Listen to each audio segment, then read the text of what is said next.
Medyo malinis yung pagkagawa natin guys kasi yung mga wire nakatago. Pandarin muna natin. Ayun, nakandar na siya guys. Try natin guys. Yung sa high niya puti, yung sa low yellow. So, unahin muna natin yung low. Ayun, nailaw siya guys. Ayun, iwan ko kung kita ba. Ayun, yellow yung sa low. High naman guys. Ayun. I-adjust ko pa yan kasi napakataas yung tama ng ilaw guys. Yung ilaw halos abot sa bubong. Mga paps. Magandang araw sa inyo lahat guys. Ngayon guys, may gagawin tayo. Maglagay tayo ng mini driving light sa ating multicab F6A Scrum. Kasi mahina na yung headlight niya guys, kaya dagdagan natin ng ilaw. Ayan mga paps, yung diagram natin. Yan. Sana masusundan nyo yung pag wiring ko dyan guys. Yan. Ito relay yung gamit natin dito guys. Ito yung relay, gamitin natin guys. May switch. Yan, switch yan. Saka electrical tape. Yung mini driving light nilagay ko na sa sa multicab. Yan na yung mini driving light natin guys. Dalawa yan. Ayan o. Nilagay ko na para madali lang. Ito yung battery, ignition switch, on off switch ng MDL, saka ito dalawang relay. Ito yung mini driving light guys, dalawa, saka dalawang relay. Tig-isang relay sila guys. Sana masundan nyo guys. Ito yung red wire guys, nasa relay yan, yung number 30 sa relay, yan yung positive natin. Yan, dinugtong ko yung dalawang positive guys. Yan. Saka pinatakbo ko doon sa fuse. Yan, may fuse tayo guys. Nakakonekta sa positive ng battery. Yan. Yung negative, yan yung ground natin guys. Naka body ground yan. Negative body ground yan. So sunod guys, itong pula to sa gitna ng switch on, positive din yan guys. Yan. Papunta yan sa ACC or accessory wire. Yan, sa ignition switch. Kasi may ignition switch tayo guys. Yan. Ito. Sana klaro yun guys. Yung ignition switch naman guys, nakakonekta yan sa fuse patungo sa positive ng battery. Yan guys. Yan yung takbo ng ignition switch. Yan. Sana klaro yan guys, yung positive na pag-wiring galing sa relay. So balik tayo dito sa relay guys. Dito naman guys, hanap tayo ng pwede nating i-body ground sa number 85 or 86. Yan. Ito.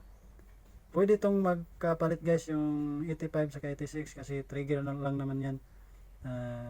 Ang sa akin guys, yung ginawa ko yung parehong 85. Yan, dinugtong ko. Ito. Saka ginawa kong body ground. Yan. Kinikta ko sa ground. Dito naman sa 86 guys, yung isang 86 dito sa isang relay, pupunta to sa, ito guys oh, yan. Pupunta sa switch sa isang on. Yan. Papunta ang isang 86 sa on switch. Ito namang 87 guys, tatakbo ito sa isang wire dito sa mini driving light. Yan. Tatlong wire lang dito sa mini driving light guys. May black, red, or yellow. Yan. Kadalasan guys, itong black body ground. Itong red pwedeng yellow yung ilaw or puti yung ilaw. Saka itong yellow, yan.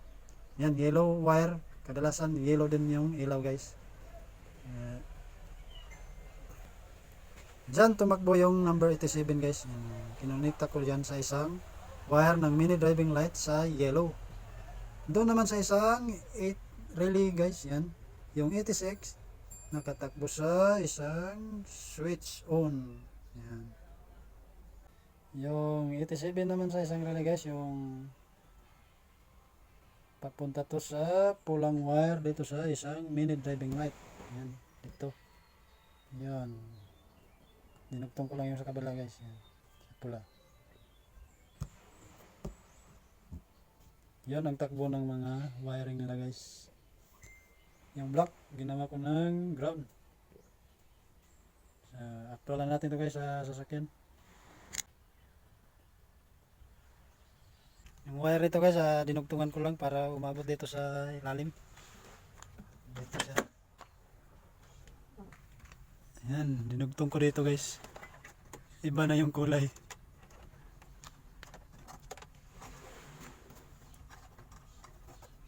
Iba na yung kulay. Ayan. Ito na guys, yung nadugtong ko kasi wala akong mahanap na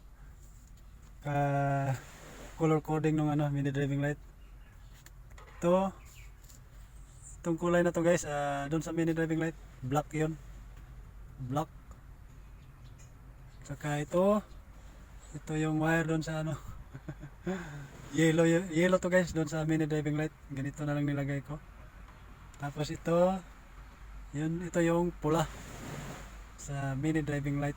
Kasi wala tayong mahanap na color coding guys sa mini driving light na wire. Kaya ito na lang ginawa ko. Ito yung black, ito yung pula, saka ito yung yellow doon sa mini driving light. Naiba na yung kulay. Dito naman guys, hanapin natin yung accessory wire at saka yung rekta sa battery. Hanapin natin dito para maka-install tayo ng switch. Ayan guys, may ginawa tayong test light. Improvised test light guys, ginawa ko lang to guys kasi hindi tayo nakabili ng magandang test light, pero effective naman to guys. Mas effective to. Ayan guys, nahanap na natin yung rekta sa battery na wire. Ito, dito tayo mag-connect ng yung relay na number 30, yung sa relay. Dito tayo mag-connect. Medyo maitim na guys kasi luma na yung sasakyan natin. Yan, i-test light natin guys. Ayan, ayan, nailaw siya guys. Rekta yan sa battery guys. Konekta natin dyan yung number 30 na wire sa relay. So ayan guys, medyo maliliit yung mga wire ng socket natin. Ayan,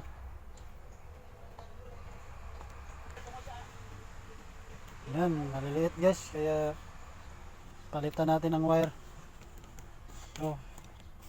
Yan, mayroon akong mga wire na luma pero medyo malaki-laki, kaya palitan natin to guys. Dahil madali rin itong masusunog kapag medyo maliit yung lagay natin. Ang pinong-pino. Masasayang na yung pagod natin pag natin to palitan.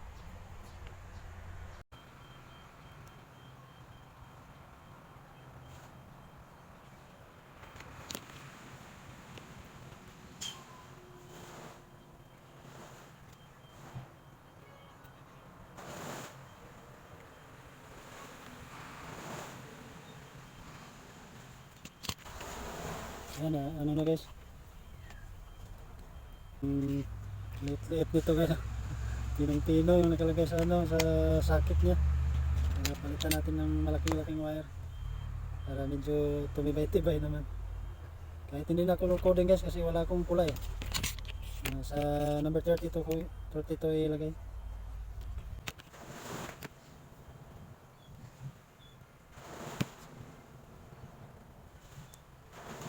Okay guys, tama yung isa.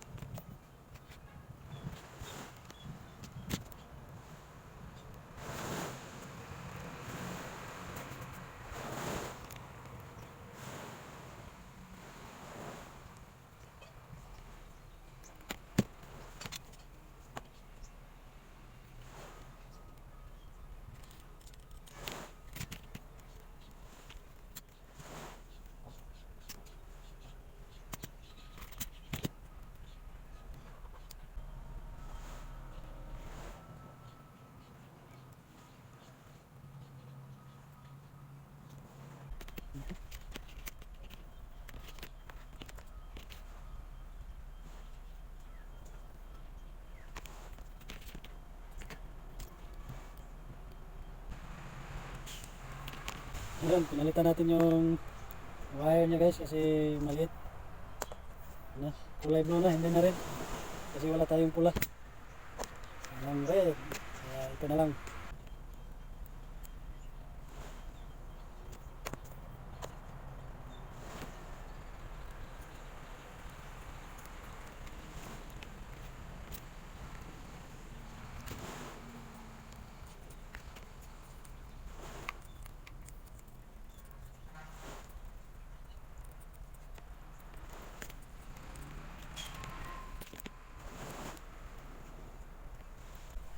Okay na yung number 30 natin guys. Ito naman yung number 86, palitan natin. Ayun guys, tapos ko na napalitan ng wire. Ito na yung number 30 natin guys. Number 30. Ito, itong dalawa. Pareho itong 86 guys. Yan. Number 86. Tapos itong dalawang blue. 87 guys. Itong yellow, yan yung gawin nating ground. Gawin na natin itong ground guys. Tap na natin. Dumikit ko lang yung dalawa guys. Nilagyan ko ng electrical tape para dumikit silang dalawa. Ito na sila guys. Itong ground guys. Ito yellow. Saka itong ground ng mini driving light pwede natin pagsamahin para hindi marami yung yung wiring dito. Isama na lang natin sila tapos itap natin sa body ground. Ito na yung forma guys, inuna ko yung wiring sa relay natin. Ito yung block, nalagay ko na sa ground.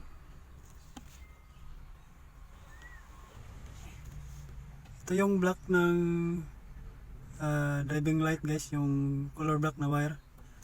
Nilagay ko sa ground. Saka ito yung yellow. Yung ilaw na yellow guys. Yan. Sa mini driving light. Tapos ito yung white.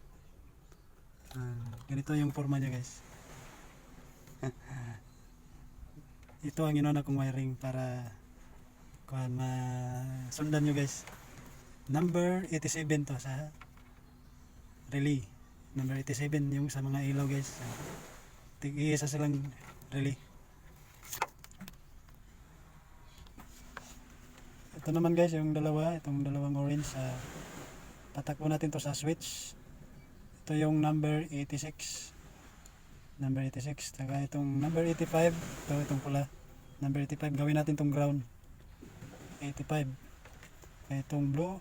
Ito yung supply guys. Yung positive natin na direkta sa battery. Ayan. So i-install natin yung switch. Dito natin ilagay guys. Yan o. Nilagyan ko na ng butas. Ayan guys, ay ilagay natin yung una yung wire dito. Ito yung sa switch ng driving light natin.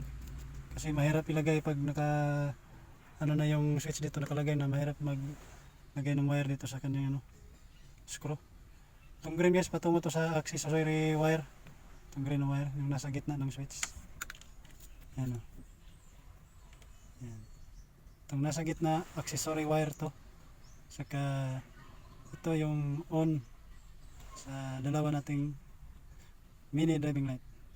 Lagay muna natin yung wire guys.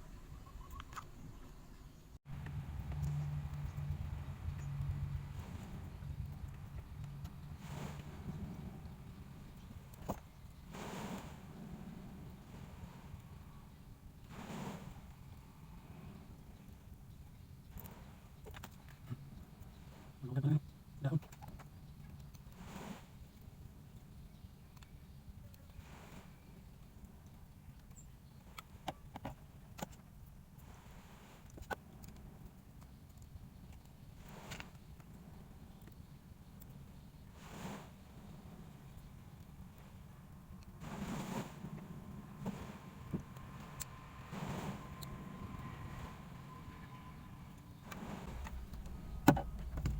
Yun na yung forma niya guys.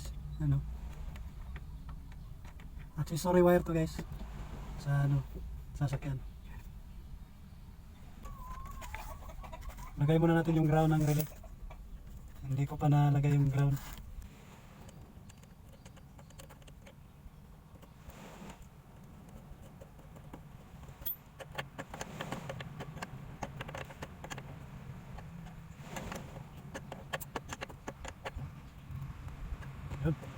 Ground lang naman to guys. Ito. Yan, bago natin i-fix yung ano natin wiring guys, ay try muna natin kung gagana. Yan, pinagsama ko muna yung accessory wire dito sa switch, saka yung direkta sa battery na wire. Kasi pareho lang naman sila, positive. Try muna natin itong on guys. Kung iilaw. Yan. Ayun. Iilaw yung yellow guys. Yan o. Yun yung puti. Nasa itaas yung puti. Yan, yellow yan guys. I-adjust pa natin yung ano. Kasi masyadong mataas lang yung tama nung ano, ilaw. Yan. So, gumana yung ano natin guys. Wiring, i-fix na natin. Una, ilagay muna natin tong fuse sa rectang battery guys. Fuse. Lagyan natin ng fuse to guys. Para safe tayo. Para safe tayo sa ano, kurente.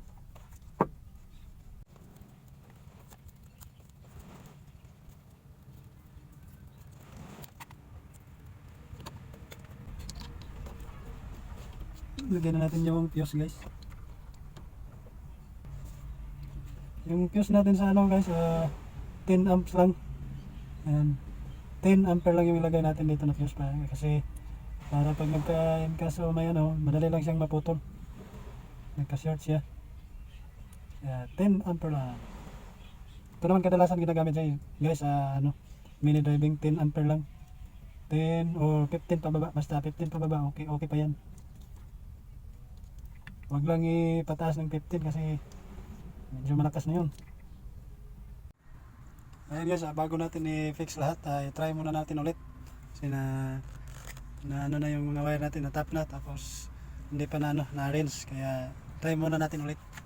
On natin to dahil nasa accessory wire na to yung switch natin. On na yun guys. Try, ayun, may ilaw yung sa itaas, puti. Ito naman sa yellow, yung ilaw. Ayun, umilaw guys. Ano?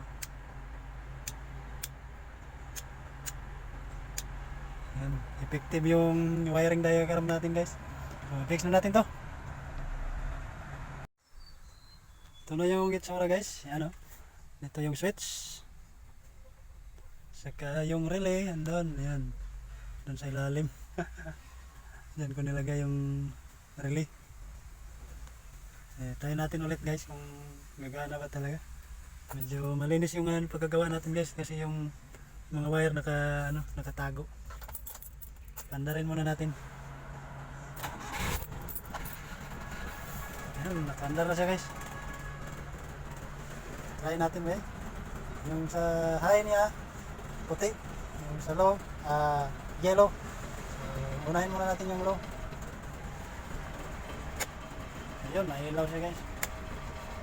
Ayun, iwan ko kung kita ba. Ayun, yellow yung ano sa low. High naman guys. Ayun, i-adjust ko pa yan kasi napakataas yung tama ng ilaw guys. Yung ilaw halos abot sa bubong. Try natin yung low, yung yellow guys. Low. Tingnan natin. Ayun, nailaw oh. Kabila. Ilaw sila. Try naman natin yung sa high na white. White siya guys.